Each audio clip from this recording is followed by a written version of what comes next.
Bonjour, ici LT Survival. On vous donne un léger mise à jour du canal tout de suite après la pause. Ça va être pour un channel update.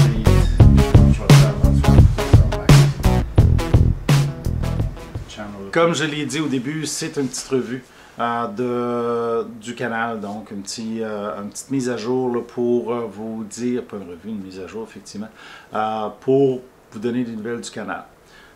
J'essaie de trouver du temps et des places à aller où je pourrais continuer les séries Survie.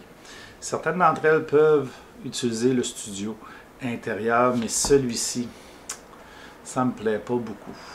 Je recherche quelque chose d'un peu plus vivant. Surtout quand je vais utiliser les aides didacticielles, j'ai besoin de quelque chose qui va supporter le besoin. Comme je vous disais, je travaille sur mon garage. Mon garage va devenir mon studio intérieur-extérieur. C'est de me donner un studio un petit peu plus beau que ça, ou le sous-sol où j'étais, qui là est envahi par ma fille qui construit des costumes. Par contre, elle a commencé à travailler le cuir, ce qui est un atout pour moi et possiblement pour que je puisse moi aussi m'amuser avec des étuis, entre autres. Donc, l'objectif que j'ai en tête, pour le moment, je fais un petit peu de revue de couteaux, j'en ai beaucoup à passer, là, donc ça me permet de combler les semaines, de vous publier une vidéo par semaine en anglais, et la deuxième semaine en français. Je les pré-programme avec le Premiere là, qui vous donne une petite alerte un petit peu plus que la vidéo s'en vient live. Donc ça vous donne une chance de le regarder quand il sort. Merci de le faire, merci de commenter.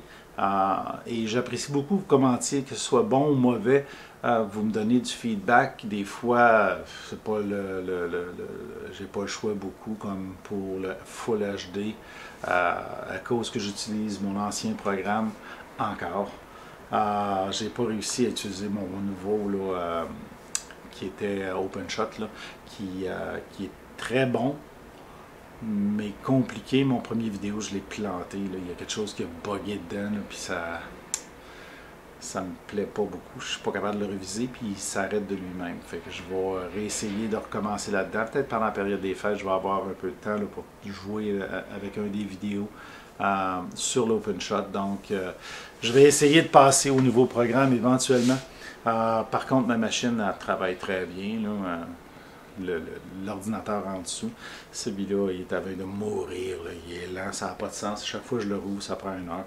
Donc là, il est ouvert pour aller faire un petit peu de traitement vidéo, mais j'avais rien à traiter, donc c'est pour ça que j'enregistre ce soir.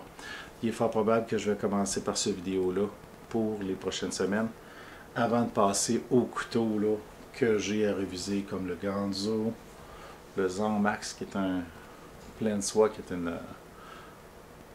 une lame fixe, le Real Steel, RH Len ou Clan, je ne suis plus sûr comment le prononcer, mais qui a une lame en harpon que j'ai acheté de Jake Canadian Cutting Edge.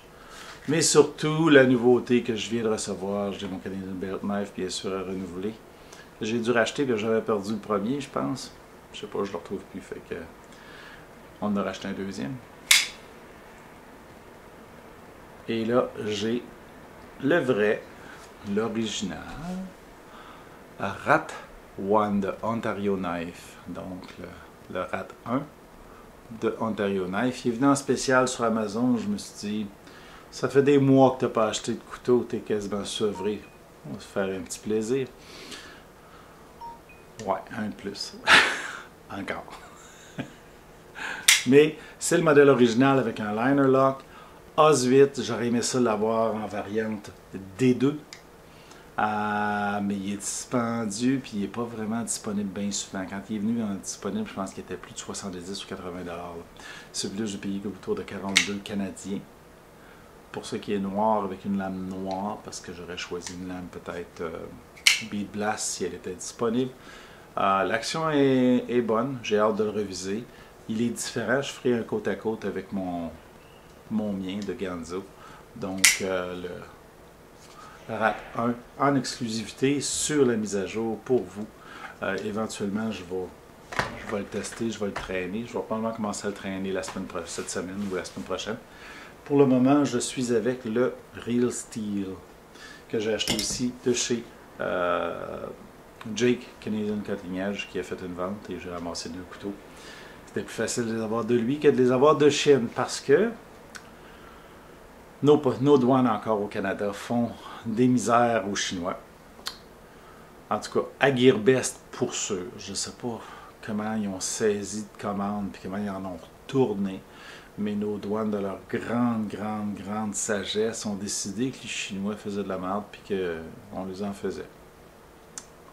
Fait que nous autres, on paye, on n'a plus accès à Gearbest. Puis comme je connais personne au niveau des États-Unis pour recevoir mes couteaux, pour ensuite venir empaqueter puis me les retourner, ben, j'étais un petit peu stock avec ça. Et ça me...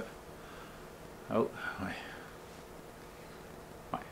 Ma patrie veut s'en aller vers... j'ai presque plus de jus. Ce qui fait que je vais devoir interrompre ce vidéo-là. Les douanes... Oui, changer la batterie. Donc, les douanes font du chose. Si vous avez aimé cette vidéo-là, donnez-lui un thumbs up, partagez, souscrivez. On se revoit dans la prochaine vidéo.